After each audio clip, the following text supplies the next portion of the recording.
It's time to get your music radio ready with the Audio Skills Podcast. It doesn't matter what type of music you're creating or what gear you use. It's all about the technique. Get ready to turn your home studio into a place where your music goes platinum. Now give it up for your host, Scott Hawksworth. Hey, what's up, everyone? Scott here, bringing you another episode of the Audio Skills Podcast. We have an awesome show for you today, where we're going to be talking all about recording and mixing drums with Lij Shaw, studio owner and host of the Recording Studio Rockstars podcast. But first, it's time for your audio tip of the week. My tip this week is really simple. Don't be afraid to do something completely different. What do I mean by that? Well, there's a ton of benefit of having the same workflow when you're recording and mixing, and developing and improving that workflow incrementally. It's huge for your productivity.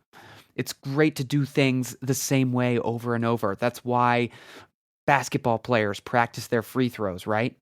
However, there's a lot to be said about simply mixing things up from time to time.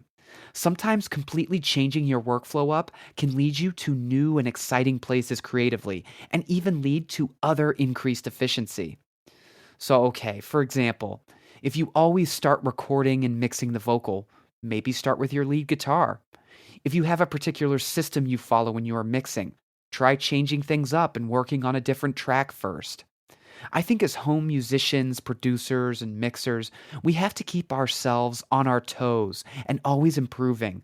Sometimes that can happen when you try something in a completely new way. Worst case scenario, it doesn't work out and you've got your normal workflow to fall back on. Regardless, you'll learn something new and get better as a result. I guarantee it. And that's your audio tip of the week.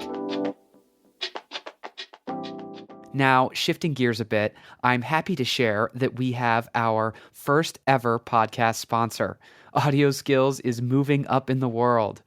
This episode of the Audio Skills Podcast is sponsored by AudioBlocks. I do a bunch of work with audio and video with Audio Skills and my other ventures. I make videos, produce podcasts, make music, and more. And sometimes I just need a sound effect to spice a track up, or I need a short piece of music for a new podcast intro, or I need a great video clip or image for the Audio Skills website.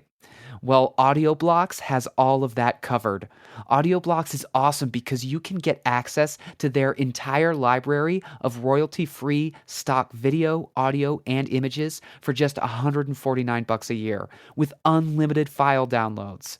If you're looking for audio clips that can help you take your music to the next level, or something else to help you make your music video or your band's site even better, head on over to audioblocks.com/audioskills and sign up. It's royalty-free, so you can use image, video, and audio files from AudioBlocks for commercial and personal projects with no worries. So again, if you're ready to help your musical projects stand out in a big way, head on over to audioblocks.com/audioskills. So now I am very, very pleased to introduce Lij Shaw. He's a producer, engineer, and musician, and the owner of the Grammy Award-winning studio, the Toy Box Studio in Nashville, Tennessee. He's been making records for over 25 years, and in addition to all of that, he also runs just a fantastic podcast of his own called Recording Studio Rockstars, where he chats with audio pros who share their tips and tricks. Lij, welcome to the show, man. Scott, it's a pleasure to be here, man. Thanks so much for having me on Audio Skills. Love your podcast and really just happy to be here, man. Thank you. Right on. Well, thanks for joining us. How's Nashville treating you at this time of year? East Nashville, rather. Nashville's good. East Nashville, the temperature's dropping. It's sort of like the fall's arriving and it's getting crisp and chilly outside. I apologize for my voice today. I just came back from the AES conference in New York City last week. And it was intense and awesome, and I caught a nasty New York-style cold, so my voice is recovering. I feel you. I feel you on that. We've all been there. So to start us off, Lij, can you just tell us a little bit more about yourself and your audio career, and what sorts of projects you're working on now? Well, a very brief, kind of quick overview.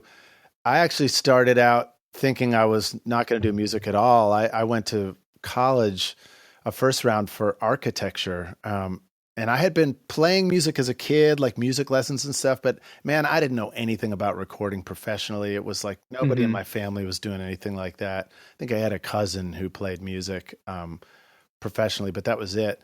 And then all through college, I was playing in bands and loving it so much.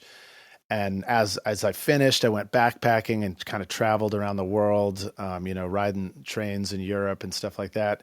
And my brother invited me out to Hong Kong, where he was like, "Hey, man, I'm," because he was there. This is a long story short, but he was out there in college playing in a blues band, and he said, "Come on out, we need a guitar player." So I went out and did that, and spent a half year just kind of playing in a band. Wow! Saw the inside of a studio for the first time, and like this switch flipped in my head, and I was like, whoa, this is really cool. I think I really want to do this. Saw the lights and the moving faders and the tape machines and stuff. And this is back in 1991. And so I came back to the US and then decided that's it. Architecture was cool, but I got to go explore this music thing. Found a school in Tennessee and ended up moving down to Nashville back in 1991, went to college at MTSU and started learning recording. And then, the rest is history. I just stayed in Nashville and have been doing this ever since. Wow. It's always amazing to me to just kind of hear about the different ways that people end up in recording or mixing or audio in general. And so much of it is like, I just had a passion for this and I just knew and I had to go for it. It was like a feeling. It was a love for music and just this trusting my gut that I was more motivated by the music and the bands I was playing in and the people that I knew through that than through these other things. But honestly, I was clueless when I started this stuff. You're not gonna believe this, but I moved to Nashville for music and to learn recording. I didn't even know that Nashville was, considered one of the music hubs when I moved here. I just Wow. The school was here. So I was like, okay, cool. Cool. Nashville looks nice. Yeah. And when I was done with school, I was like, all right, well, I got to get out of Nashville. I got to go back to St. Louis where I'd been in college before and where I had been in indie rock bands, of course, closer to you up in Chicago too. And I just thought like, well, that's where cool music's happening. And it wasn't until I found a studio here at a place called Alex the Great and a couple of guys who were great mentors that I finally was like, wait a minute, this is actually like, I really like these people and I really like this music they're doing. And, Nashville's happening. So I decided to stay and that's Alex the Great is the first studio where I cut my teeth here. And then I just started kind of building my career and eventually opened the Toy Box here. And for the past 10 years, so 2007 is when I opened it. So for 10 years, I've been running my own studio here, and it's been an awesome experience. Once I built my studio, that's when I stopped trying to collect recording gear and like accumulate stuff. And I stopped looking towards all the gear as the answer to how I could get a great recording and make a great record. And I started saying, all right, I'm going to just take what I've got and focus on learning how to use it really well. And that's when I saw like a huge transformation in my recordings.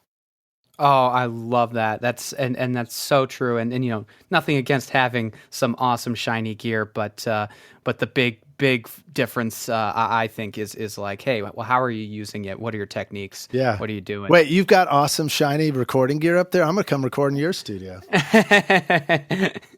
Right on. So what projects are you working on right now?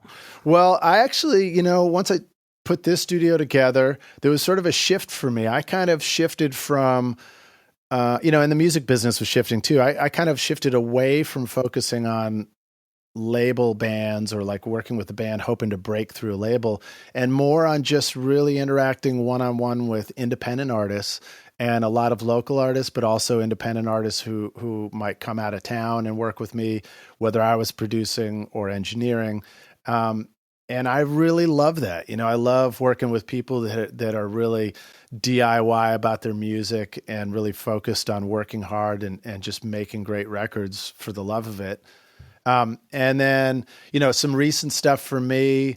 One of the things that actually is a annual event for me at the studio here and for my crew is the Bonnaroo Hay Bale Studio. So it's a few months back, but in June we packed up an entire truck, a whole studio into a 17-foot U-Haul truck, and we hauled that down to this massive festival in Manchester, Tennessee, and so like we set up a recording studio in a double-wide trailer that is surrounded by bales of hay for soundproofing, and we're in the middle of a farm field, sort of behind the stage so area. Cool.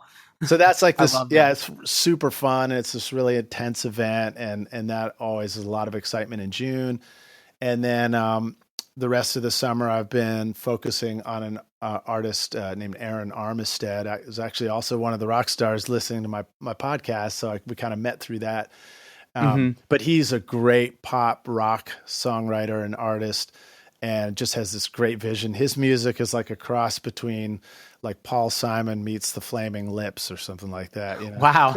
All right. I like it. Yeah, so he's doing some really cool stuff. So that's been fun because we're actually in the guitar phase of that record right now, which means when we're doing a session, it's like I get to set up Guitar World, and there's stacks of amp heads over in the control room, and I've got combos out in the other room, and we're running cables through the wall, and it's just like really dig into getting cool, fun guitar tones. And doing that. And then I just mixed a record for actually another rock star. So the rock stars, that's how I like to refer to our sort of family around the Recording Studio Rockstars podcast. And this is Nick Miller, who's did a great instrumental record called Ocean and Earth. And it's, like his fan base are way into Joe Satriani and that style of stuff. So he has all these great flashy guitar parts and ambient stuff and rock drums.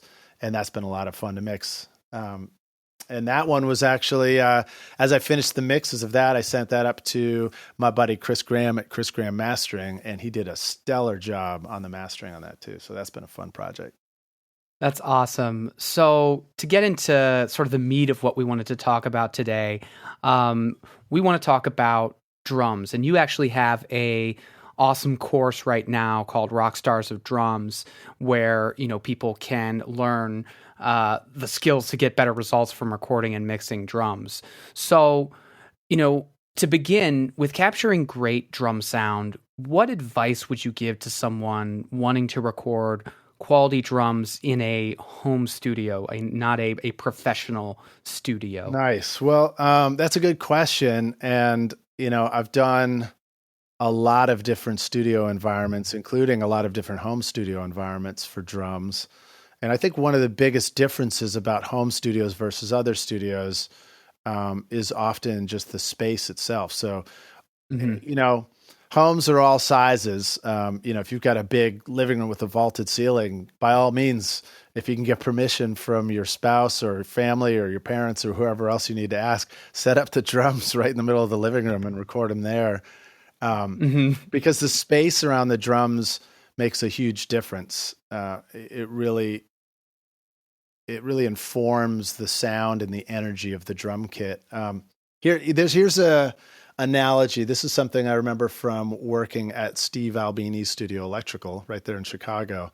So they have a few different rooms. They have a small dead room called Alcatraz, and then they have a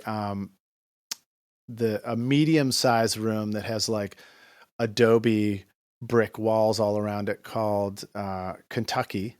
And then they have this big, wide open room called Center Field. And we recorded drums in all three of those spaces.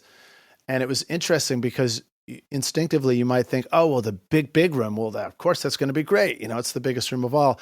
But we were surprised. We discovered that the medium room, Kentucky, was the best choice for us because it actually closed in on the drums a little bit more. And so it energized them. It gave it this power to the drums, which was great for rock and roll stuff.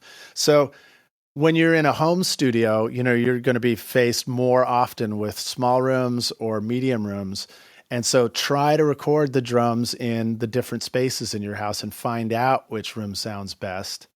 I think that's one bit of advice if you can. But let's just assume that you're in a really small space and there's not, you don't have many other options. Right. I think that the first thing you got to do is you got to start with a great sounding. Well, first you got to start with a great drummer. you know? Yeah. That's your best bet to getting a great drum sound. Find somebody. If you can play drums great yourself, awesome. If you can't, find somebody who can, and you'll be so happy that you brought in a really good drummer to play on your record. Trust me, I'm a wannabe drummer, and I even can fancy myself a pretty good at times. But every time I record a really great drummer compared to me, I'm always like, oh yeah, that's right. That really does sound really good. They're better. Yeah.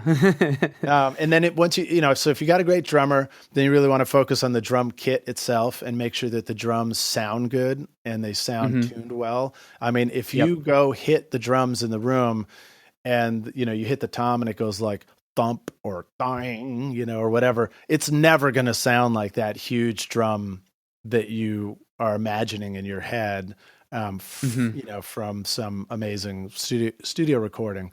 So what you want to do first is just dial in the drums. If you can get fresh new heads on the drums, that can be great.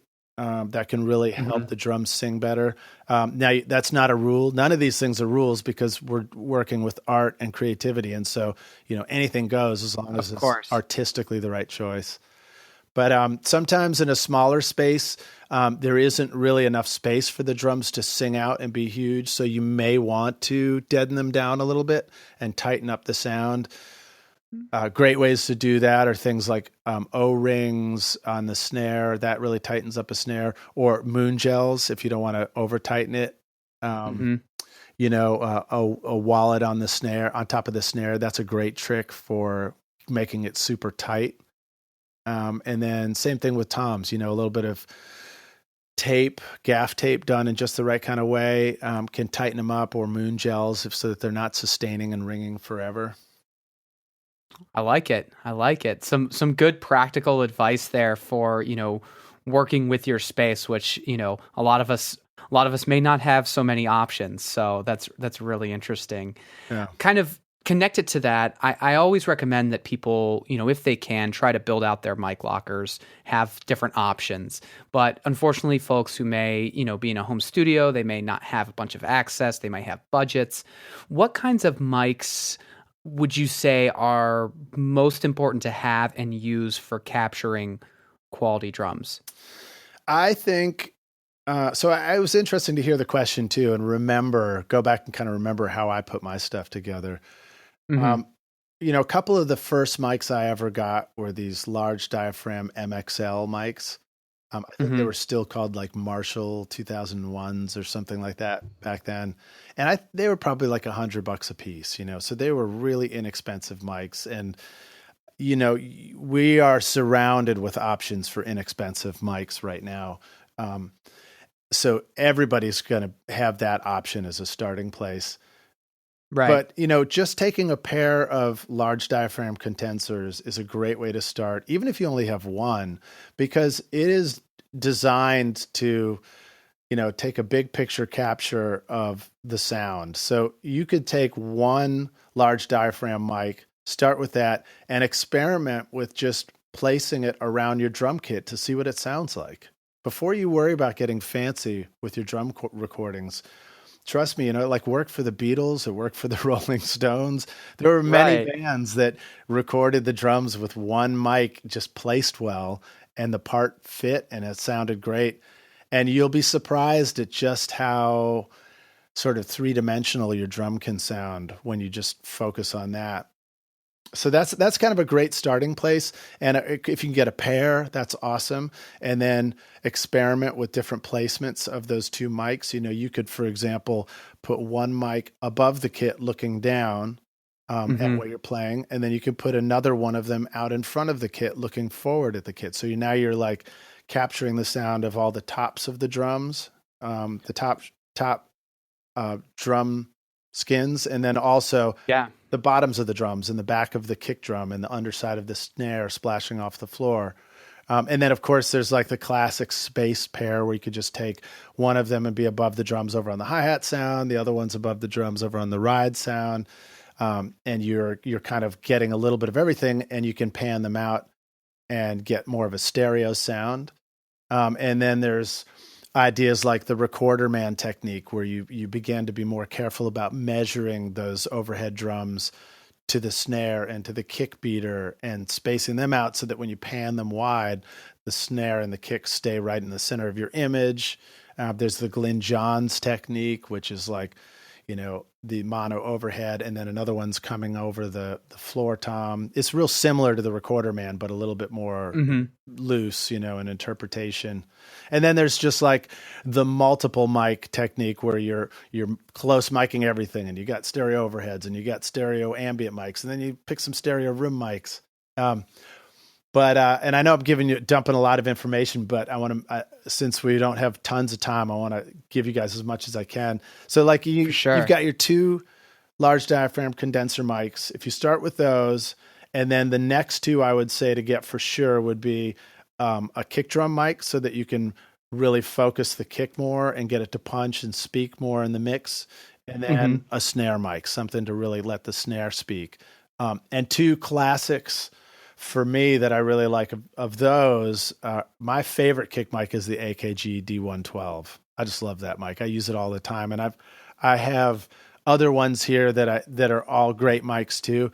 But for some reason, I always come back to that one because it sort of reminds me of the kind of EQ curve that I like in a kick drum. Oh yeah, for sure, dude. That's awesome. And then the Shure SM57 for your top of snare mic. It's a no-brainer. It's you can never have too many Shure SM57s in your mic collection. Absolutely. And it's not like they're this impossible thing to afford. I mean, it's just it's a workhorse. Yeah. It's so good to have. And if you're out there and you're on a budget, just kind of what Lij was just saying, start at one point and learn, where you can maybe put that mic and how it can sound, and then build from there, add a second one, and then add this, and then add that. And that's really the way you go. And what's nice is, especially if you're developing your skills, you can kind of grow your skills with your microphone collection. I think it's a mistake to kind of think, well, I have these drums, now I have to have 10 mics, or I'm not going to do it right. That kind of thing. So Scott, hang tight for 1 sec, man, because I know your listeners are going to be dying to hear about mics. So I've got a few more things to say about it too. Sure. My go-to mics right now for the top of my drums are a pair of these Mic Tech CV3 tube mics, which are a wonderful, affordable, high-end tube mic. And I love them. They sound great.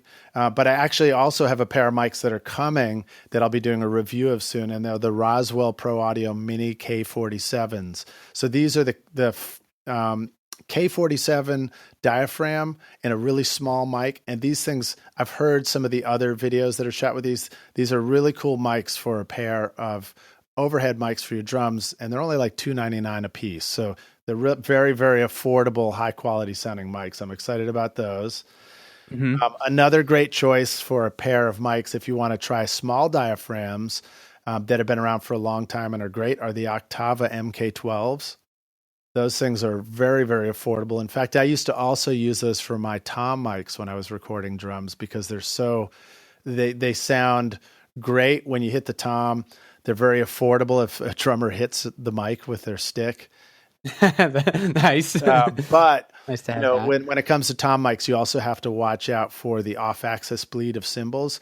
So those mics sounded great on the toms, but they sounded terrible if you crash a cymbal near it and that's bleeding in. So we'll get into that in a minute when you ask questions about mixing. But there are some ways to have like a really accentuated tom mic, but avoid the cymbal noise that's coming through it.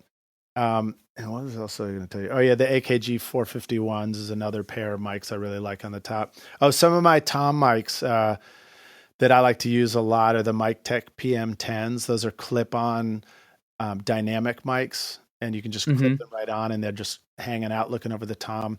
Those are a great choice, especially for a home studio too, because you probably don't have a ton of room for your mic stands. Right. No, that makes sense. They're real space savers. And the Lewitt 340 TTs are also another good choice for those clip-on mics.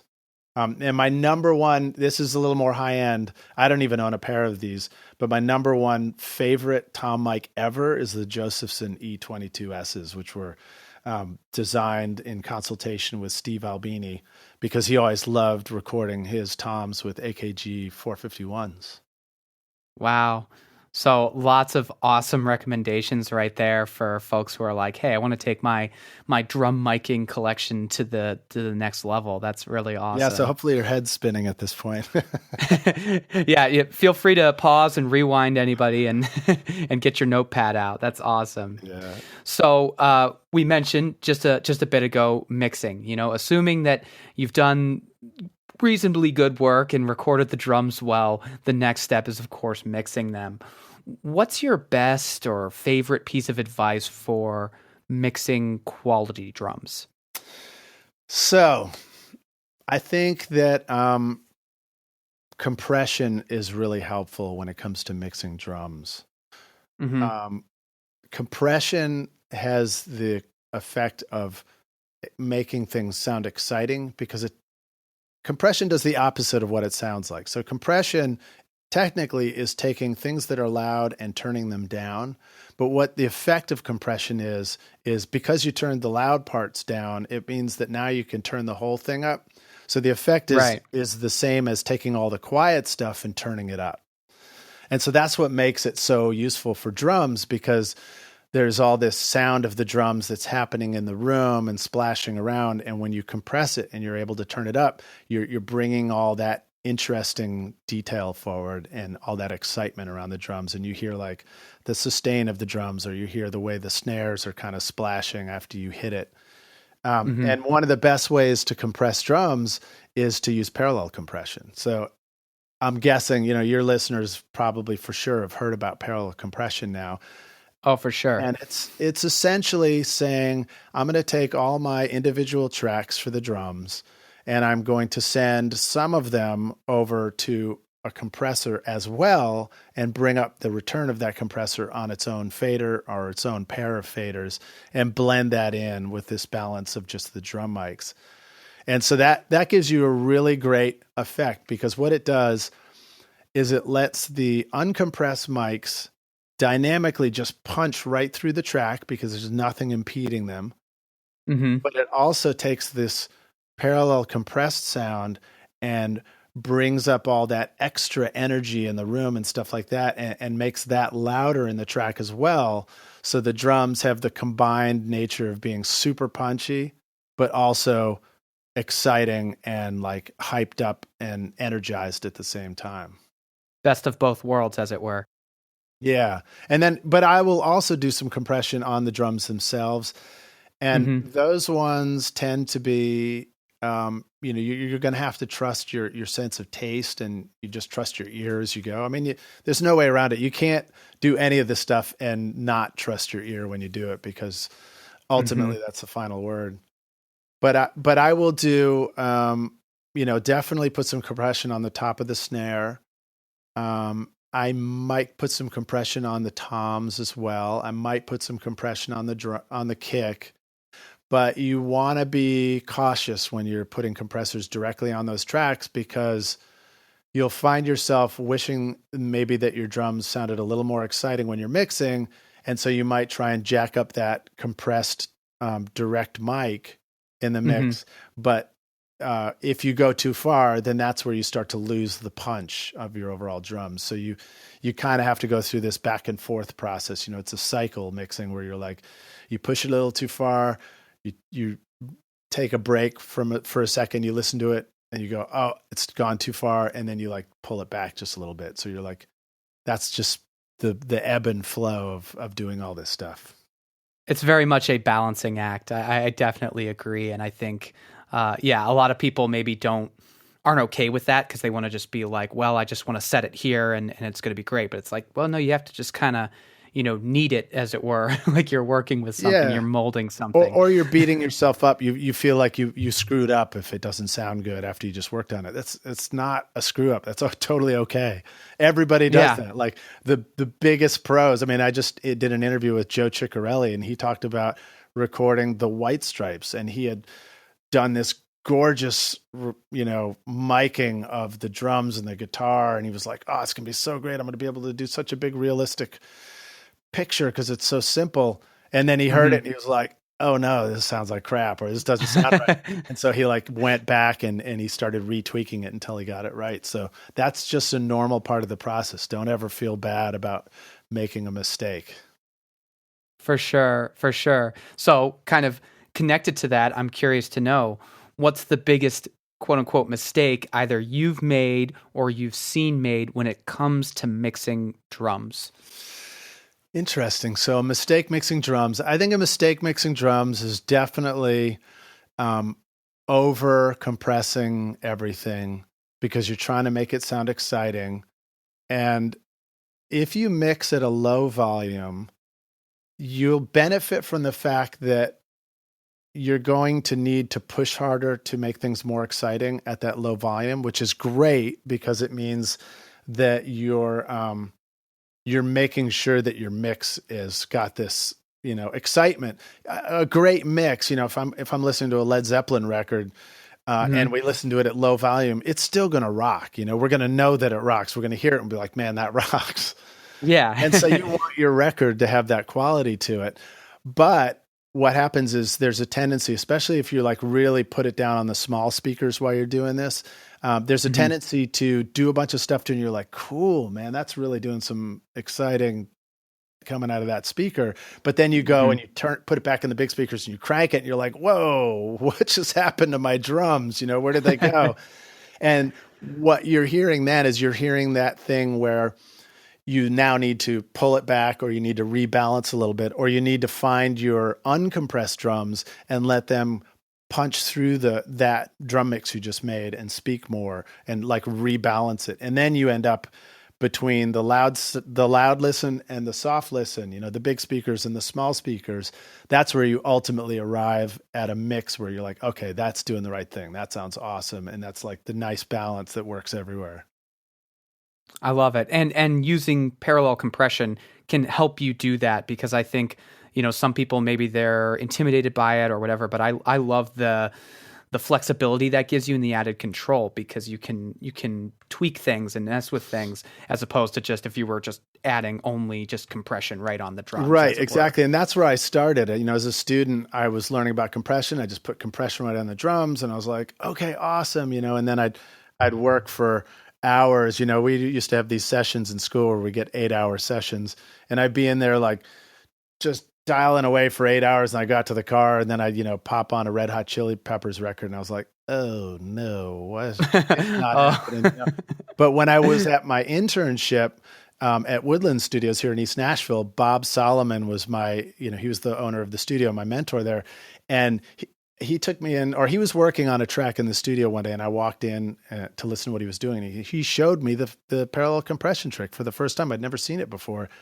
And I just remember hearing it, the drums, and I was like, oh my God, these sound incredible. It was like it had punch to it, but it had all this excitement, and it's like the drums had sustain and they just had this life to them. And so that's kind of what you get. It's like taking a photograph and turning up all the contrast and the saturation so that everything just pops.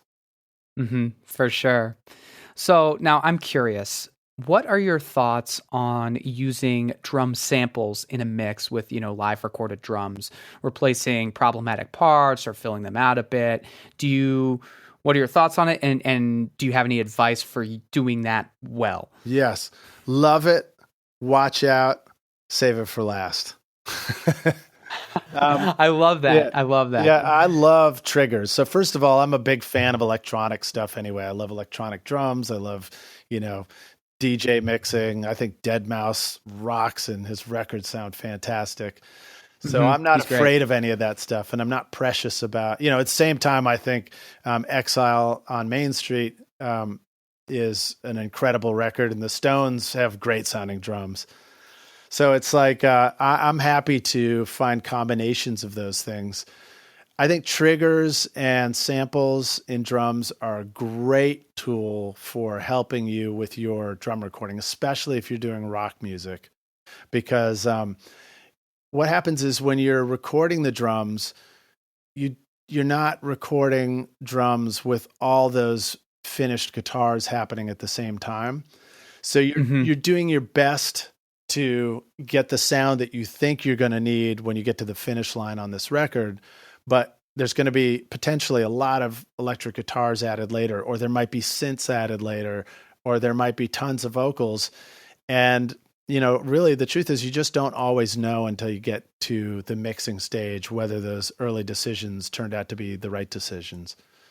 And this is, I'm not trying to make excuses. Obviously, Dark Side of the Moon was done without triggers, and it sounds great. It's not a big wall of rock guitars, but I don't know if they had triggers for any of the Van Halen stuff. I'm going to say they didn't use anything like that.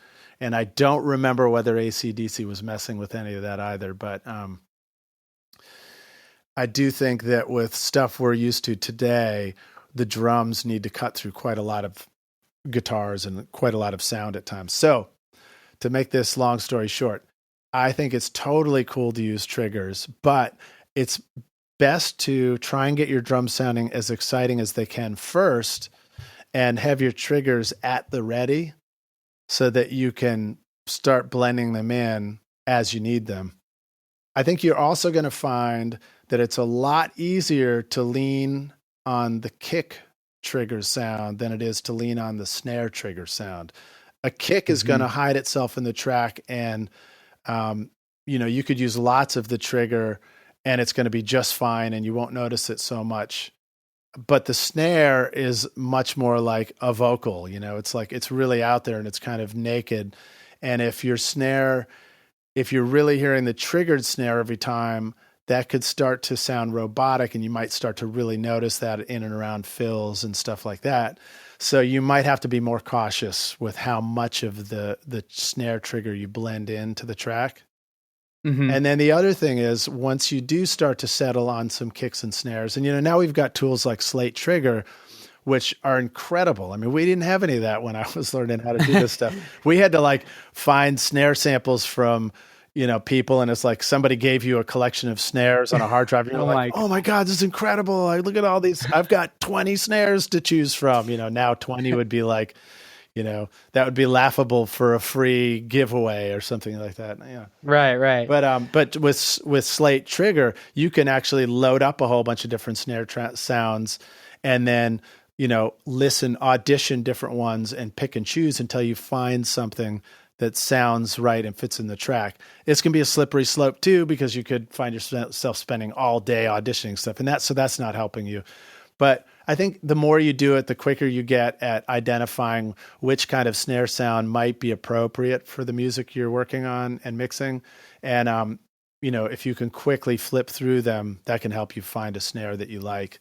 And then just blend it in. And then the last thought about those triggers is make sure to don't assume that the polarity is right. Check your polarity on each one of those snare samples against your drum track and make sure it's actually not killing the punch of your low end or your snare, but helping it. I think that's really, really great advice. And I love your philosophy, because I feel like sometimes there's people who fall on one side or the other, and they feel they're purists maybe, and they're like, well, you should never ever do something like that. But I think the electronic world and the live rock world and everything can certainly coexist and really benefit one another. So I love that. I think that you need to start with your vision for what the music should be, and you should do anything that you possibly can to get there. Boom. That's what it's all about. That's great. You're full of these great little nuggets. I love it. So, okay, we were talking about snares, and this is just kind of a funny question, but I always see this online. There's this joke in online music production circles about getting the snare just right, and it's being such a challenge. There's the meme of this guy, up late at night. It's like his wife is lonely, and it's like, I just got to EQ that snare, just one more hour. Do you have any advice or tips for folks who want to get better results with their snare? And you were kind of mentioning about finding the right one, but getting better results so it's not overly harsh and they don't have to spend all this time just tweaking it and EQing and messing with it. Yeah. So once again, need a great drummer. Then you need a snare that sounds great. Now, a snare that sounds great doesn't mean that it has to be a flashy one that you saw on the magazine cover. It could be the snare that you didn't expect, But I do have a collection of snares here in my studio, and I like to start a song by saying, let's just hear the different snares, because you kind of never know which one is going to sound right or pop in that particular miking and that particular day. Once you find a good one, you could stop there, or you could also say, let's remember that one and just set it to the side and try a couple and then see which one we like the best. But that is, that's a good way to make sure that the snare is a good choice for that song. And then, if you just use Shure SM57s, you can be confident that you're making a good choice for your snare mic. So we're lucky in that department. There's not a lot of places where we can just say one mic choice is going to be, we'll never really have to think outside that box again if we don't want to, Right. So just the SM57, that's going to get you what you want if it's placed well and you're doing all these other things well. Yeah, you can feel free to experiment. I've heard many great snare recordings that were done with totally different mics, but sure. But that's a good place to start. And then that's the recording side. Then on the mixing side, one thing that I really learned from working with Steve Albini up at Electrical was that, while I had been recording and trying to use all the gear in the studio and compressors everywhere, I couldn't believe it when we recorded to tape with him and he cut all the drums except for maybe the room mics. We probably asked for compression on them, but I learned through him to cut drums with no compression. So when I'm recording drums, I don't put compression on anything unless that's what I actually have to do to have the sound be right, for the song. In other words, I'm happy to compress it later, but in the recording stage, a lot of the times the best, starting place is don't compress anything when you're recording it. Just try and get a really great image of the drums and sound, pure sound, and let the drummer express what the drums are supposed to be for the song through that, But when it's time to EQ, a couple of great go-to moves for you guys is on the snare, you feel free to cut things below 100 hertz because you may be getting some low-end bleed from the kick drum and other things, although that's not always a huge necessity. Places to boost the snare around 250 zone, 200. That's sort of where the body of a lot of snare drums are. That's the fundamental. And then boosting anywhere up around, 3K, 4K and up can be a nice way to bring out some crispness and some brightness of the snare and some excitement. I'll also just trust my ear. So if I'm listening to the track and I hear a certain frequency that feels like it could speak, I'm not afraid to sort of do kind of a sharp boost and scroll around through my EQ until I hear where it pops out of the track, and then maybe kind of widen it out and sculpt that a little bit and just a little bit to let it speak. And again, don't be afraid if you come back later and you're like, oh, that was too much, I'm going to pull it back a little bit. But there are many times where in a finished mix, if I go back and listen to my drums and I'm like, oh man, I love the way those drums turned out on that. And then when I looked at it, I might see some really kind of oddball EQing going on. Right. Yeah. Where it's at the end, I just found that one thing that kind of boosted it and it just made it pop through the track in the right way. Sure. And I think that's such a great piece of advice because, we obviously want to give people great starting points and great little, hey, here's this area you can focus on. But at the end of the day, it's what is your goal? What is your sonic goal? What is your vision for the project? And then rely on those two things on either side of your head that are going to be the most powerful thing if you trust them. And they may lead you into a place that, the book didn't say you should do this, or this guy I watched on YouTube didn't say you should do this, but my ear says this should be done, so I'm doing it. Yeah. And another thing to remember too is that drums sound different on different records. And there are a lot of great records that you love that if you go back and really look at it one more time, you might be like, whoa, wait a minute. Those drums are not trying that hard to be a big, huge deal. Right. They're just playing the right part in the right, and they're sitting in there in the right way and they're supportive. It's not an all about the drums track. It's all about the vocal and the song. Mm-hmm. For sure. Lij, I wanted to thank you so much for joining me on the show today. This was really, really awesome to kind of dive in and get your perspective and awesome advice on recording and mixing drums. Dude, my pleasure, man. I'm so happy to be here. I think you're doing an awesome thing with your podcast, and it's such a cool thing that these days, you can create something like this and reach so many people and just be able to help them make better records. I feel like as podcasters, we have this option of like, hey, we could sit around all day and focus on our one record in our studio and hope 1,000 people listen to it, or we could go out there and help 1,000 people make better records and reach just increase exponentially, the quality and the reach of the music that's going out there in the world. Absolutely. And, I say this elsewhere on Audio Skills, and you were just mentioning before, about back when you first started and all the tools that you didn't have and that we have today. I think there is no better time to be recording and mixing and working on records and music than today, because there is so much great info out there and so many great tools to support you. And you can overcome so many things. It's not restricted to get great sound if you're not in some pro studio. You can get really, really great results in a space that maybe isn't quote unquote perfect. And that's no more true than certainly with drums.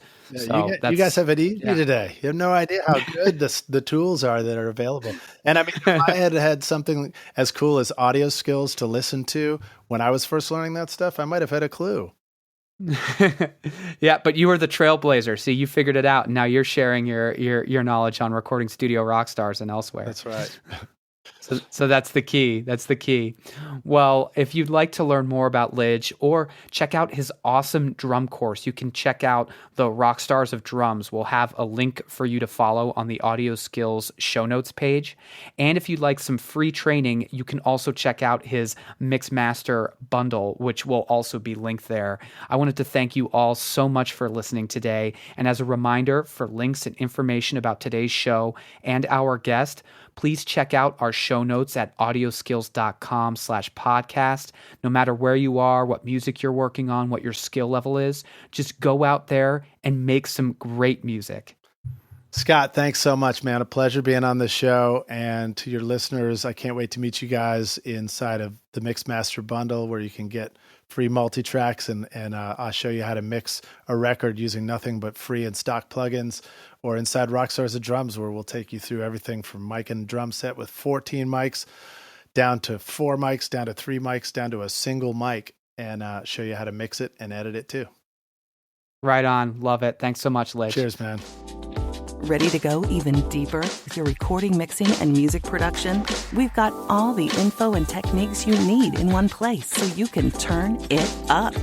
Go to audioskills.com and access a huge library of video tutorials and private workshops so you make progress even faster.